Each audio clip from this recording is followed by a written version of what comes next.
รื่องราวของกลุ่มวัยรุ่นที่บังเอิญไปหลบฝนในบ้านร้างแห่งหนึ่งก่อนที่จะมีคนในกลุ่มเผลอไปหยิบบางสิ่งบางอย่างติดตัวกลับมาจนทำให้พวกเขาทุกคนต้องพบเจอกับเรื่องราวหลอนๆกับเรื่องที่มีชื่อว่าเจอดีบ้านนางรำ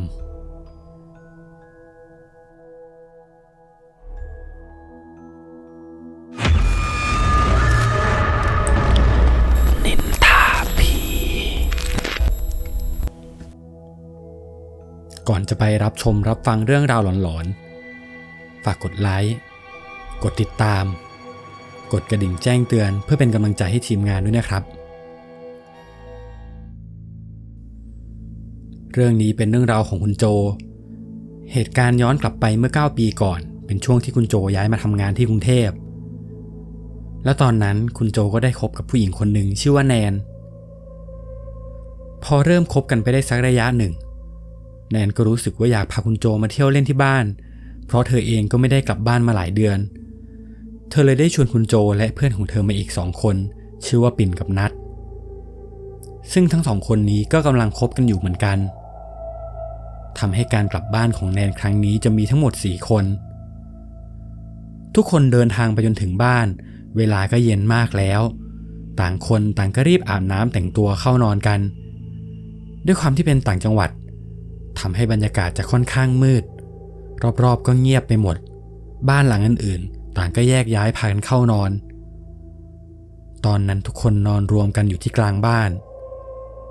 ระหว่างที่กำลังเข้านอนก็ได้คุยกันว่าพรุ่งนี้จะไปไหนกันดีมีที่ไหนน่าไปเที่ยวกันบ้างแนนก็บอกว่าพรุ่งนี้มีตลาดนัดใหญ่ในตัวอำเภอพอดีเดี๋ยวไปเดินเล่นกันตอนเย็นๆกันไหม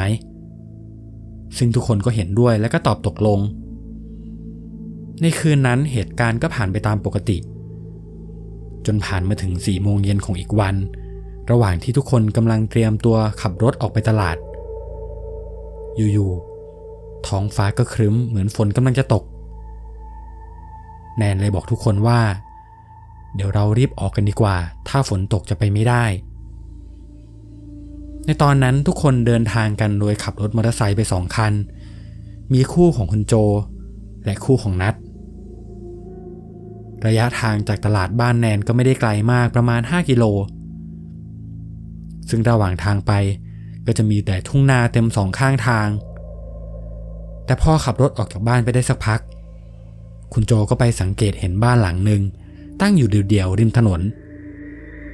ลักษณะเป็นบ้านไม้เก่าๆ2 ชั้นประตูบ้านยังคงเป็นประตูบานไม้พับไปมามีหญ้าขึ้นเต็มบริเวณบ้านไปหมดดูแล้วน่าจะเป็นบ้านร้างคุณโจก็ไม่ได้สนใจอะไรทั้ง4 คนขับรถไปจนถึงตลาดต่างคนต่างก็ซื้อของกินของใช้จนเวลาเริ่มเย็นมากแล้วทุกคนก็ได้ขับรถกลับแต่ระหว่างเดินทางกลับอยู่ๆฝนก็ตกตอนที่ทุกคนขับรถกำลังจะถึงบ้านร้างนั้นพอดีและด้วยความที่ของที่ซื้อมาตอนนั้นมีทั้งเตารีดและเครื่องใช้ไฟฟ้าด้วยทำให้ทุกคนต้องรีบหลบฝนก่อนเพราะกลัวว่าของพวกนี้โดนฝนแล้วจะพังเอาทุกคนรีบขับรถไปจอดที่หน้าบ้านร้างแล้วก็เข้าไปหลบฝนด้านหน้าตรงจุดที่เป็นสังกะสียื่นออกมาแล้วฝนก็ดูจะตกหนักมากขึ้นเรื่อยๆจนเวลาผ่านไปประมาณ30 นาทีฝนก็ยังไม่หยุด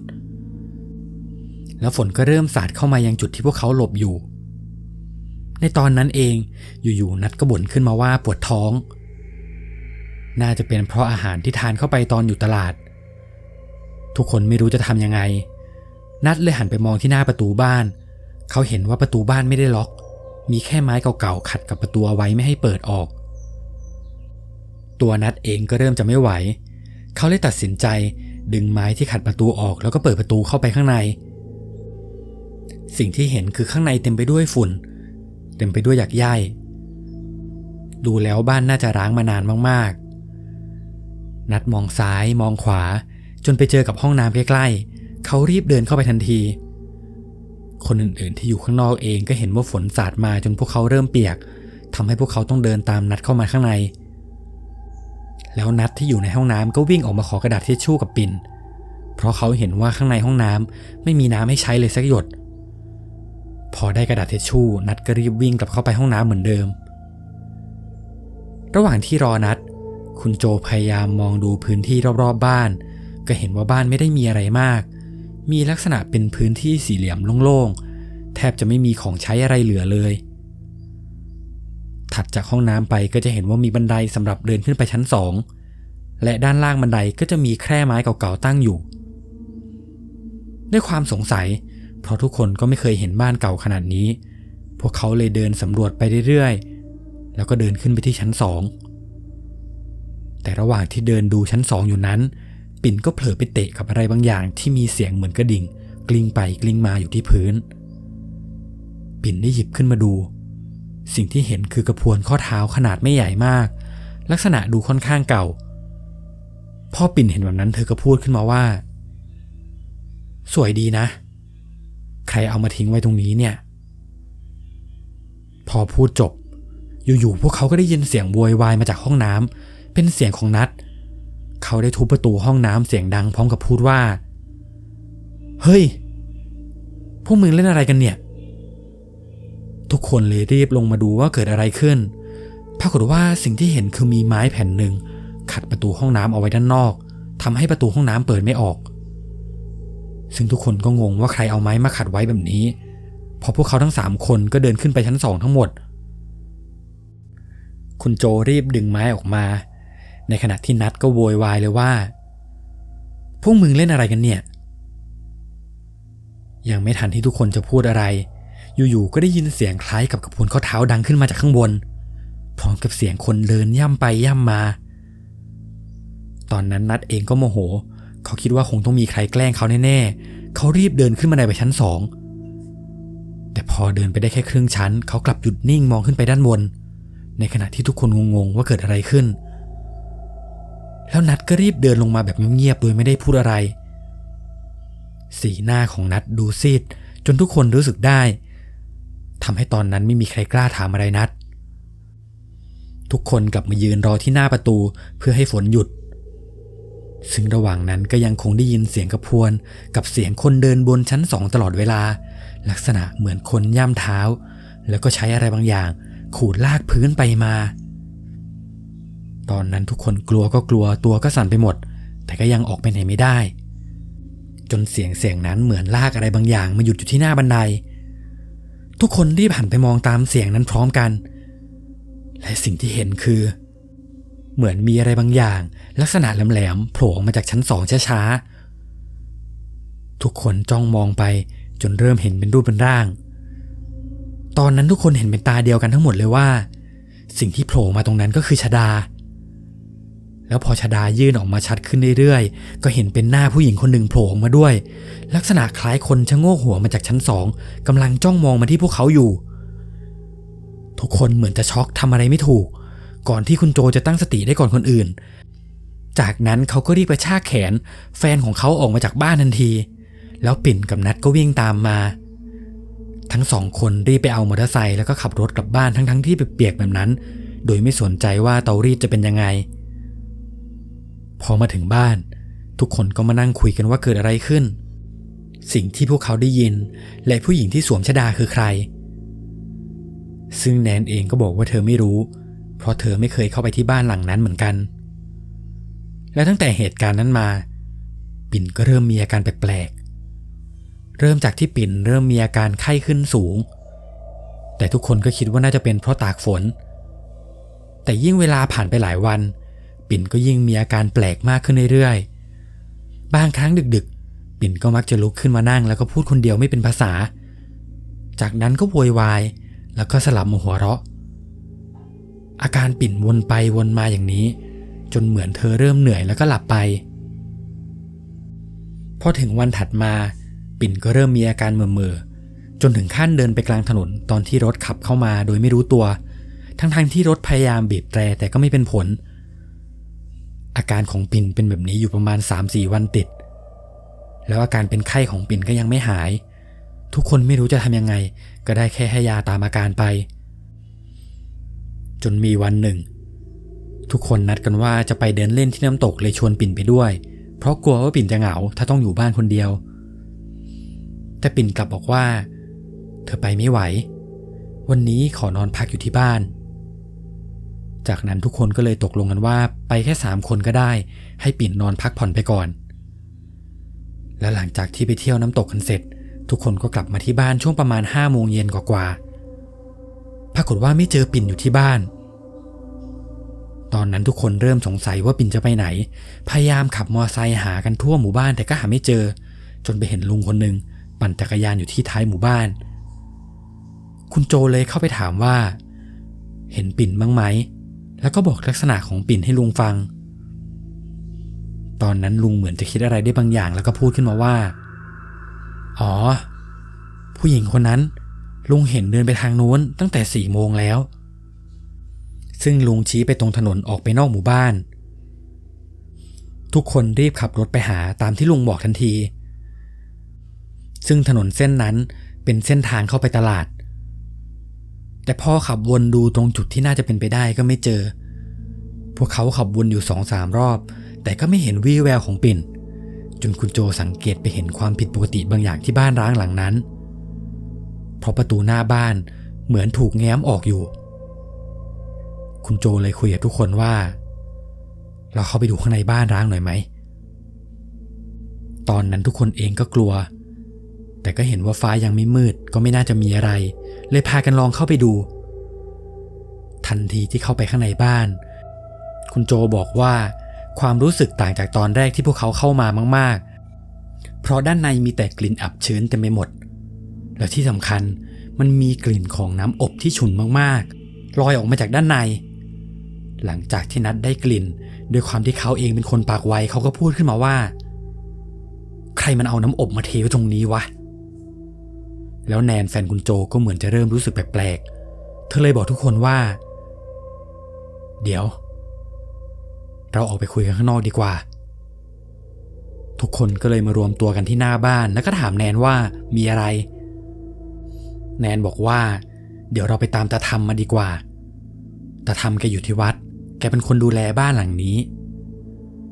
พอนัดได้ยินแบบนั้นเขาก็รีบขับรถไปตามตาธรรมมาพอตาธรรมมาถึงแกก็ทำสีหน้างงๆแล้วก็ถามทุกคนว่าพวกเองมาทำอะไรตรงนี้คุณโจเลยรีบบอกไปเลยว่าเพื่อนผมหายครับแล้วเห็นว่าประตูบ้านนี้มันเปิดอยู่เลยเข้ามาดู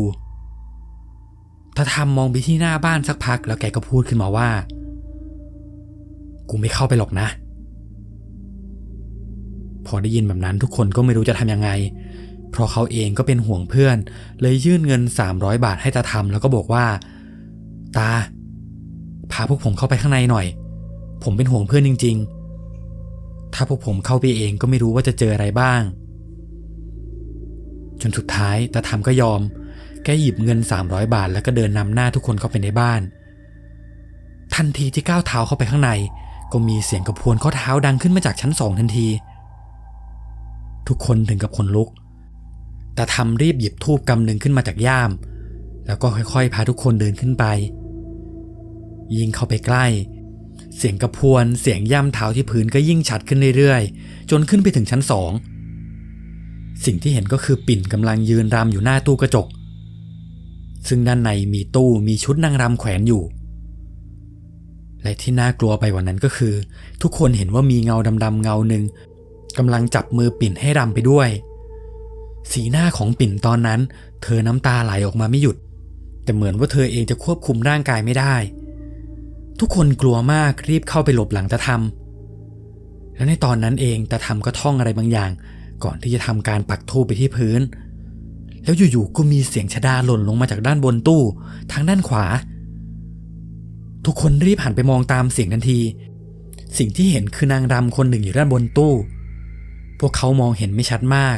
แต่เธอใส่ชุดนางรำเต็มตัวกำลังนั่งห้อยขาอยู่ข้างบนแต่ทำเห็นแบบนั้นก็ถึงกับนิ่งทำอะไรไม่ถูกทุกคนต่างก็ยืนช็อกกับสิ่งที่เห็นและในตอนนั้นเองพอนัดหันกลับไปมองปิ่นเขาก็ไม่เห็นว่ามีเงาอยู่ด้านหลังปิ่นแล้วแต่ปิ่นก็ยังคงรำอยู่นัดไม่รอช้ารีบไปคว้าแขนปิ่นออกมาแล้วก็วิ่งลงไปด้านล่างทันทีซึ่งคนอื่นๆก็รีบวิ่งตามลงมาเหมือนกันแต่พอมาถึงข้างล่างกลับได้ยินเหมือนเสียงกระพวนวิ่งตามลงมาพอมองไปที่ข้อเท้าของปิ่น ก็เห็นว่ากระพวนถูกสวมอยู่กับขาของเธอนัดรีบดึงกระพวนออกทันทีแต่ทันทีที่ดึงออกปิ่นก็สลบไปทุกคนเลยรีบมารวมตัวกันอยู่ที่บ้านของแนนเมื่อตาทำตามมาถึงแกก็รีบถามทั้ง4 คนก่อนเลยว่าพวกเองไปทำอะไรกันมาแต่คุณโจก็บอกว่าพวกเขาแค่เข้ามาหลบฝนในบ้านหลังนี้เฉยๆยังไม่ได้ทำอะไรแต่ตาทำก็ยังบอกว่าเป็นไปไม่ได้มีใครไปหยิบอะไรในบ้านมาหรือเปล่าคุณโจหันมองหน้าเพื่อนแล้วก็บอกว่าไม่มีใครหยิบมานะครับแต่ตอนนั้นเองเหมือนปิ่นจะเริ่มได้สติเธอก็พูดขึ้นมาว่าปิ่นเองปิ่นไปหยิบกระพวนกลับมาเห็นว่ามันสวยดีไม่คิดว่ามันจะมีอะไรพอทุกคนได้ยินแบบนั้นก็รู้แล้วว่าเรื่องราวทั้งหมดมันเกิดขึ้นมาเพราะอะไรแล้วพอถามปิ่นว่าทำไมถึงเข้าไปอยู่ที่บ้านหลังนั้นได้ปิ่นก็บอกว่าระหว่างที่เธอนอนพักอยู่ที่บ้านอยู่ๆเธอก็รู้สึกเหมือนคนมาดึงแขนดึงขา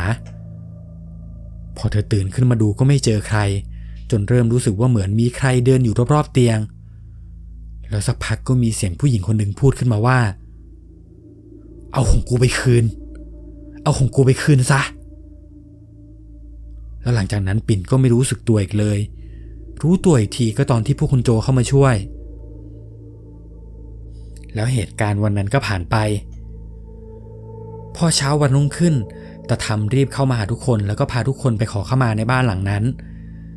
ซึ่งตอนนั้นจะค่อนข้างสว่างมากๆทุกคนเห็นเลยว่าในตู้เสื้อผ้ามีชุดนางรำครบชุดทั้งชฎาชุดไทยหรือแม้แต่รองเท้าปลายแหลมพอต่างคนต่างพากันขอเข้ามาเสร็จคุณโจก็ถามลุงธรรมไปว่าบ้านนี้เป็นบ้านของใครลุงธรรมก็ได้เล่าให้ฟังว่าบ้านนี้เป็นบ้านของอาจารย์สอนนาฏศิลป์คนหนึ่งแกสอนนักเรียนอยู่ที่นี่แต่มีวันหนึ่งระหว่างที่แกกำลังสอนรำอยู่อาการป่วยของแกได้กำเริบแล้วแกก็ลืมว่ายาแกหมดเด็กๆที่อยู่ในบ้านก็ตกใจไม่รู้จะทำยังไงจนกว่าผู้ใหญ่บ้านมาถึงแกก็เสียไปแล้วและหลังจากเหตุการณ์ครั้งนั้นก็ไม่มีใครอยู่บ้านหลังนั้นได้อีกไม่ว่าจะเป็นลูกๆหลานๆแกก็มักจะเจอกับเรื่องราวหลอนๆจนอยู่ไม่ได้ทำให้บ้านนี้ร้างมาจนถึงปัจจุบันและนี่ก็เป็นเรื่องราวหลอนๆทั้งหมดที่คุณโจได้เล่าให้ฟังใครมีเรื่องราวหลอนๆอยากให้เราเล่าให้ฟังก็สามารถส่งมาได้ทางแฟนเพจ Facebook ได้เลยนะครับเรื่องหน้าเราจะเอาเรื่องราวหลอนๆเรื่องไหนมานินทาให้ทุกคนได้ฟังกันฝากติดตามกันด้วยนะครับสวัสดีครับ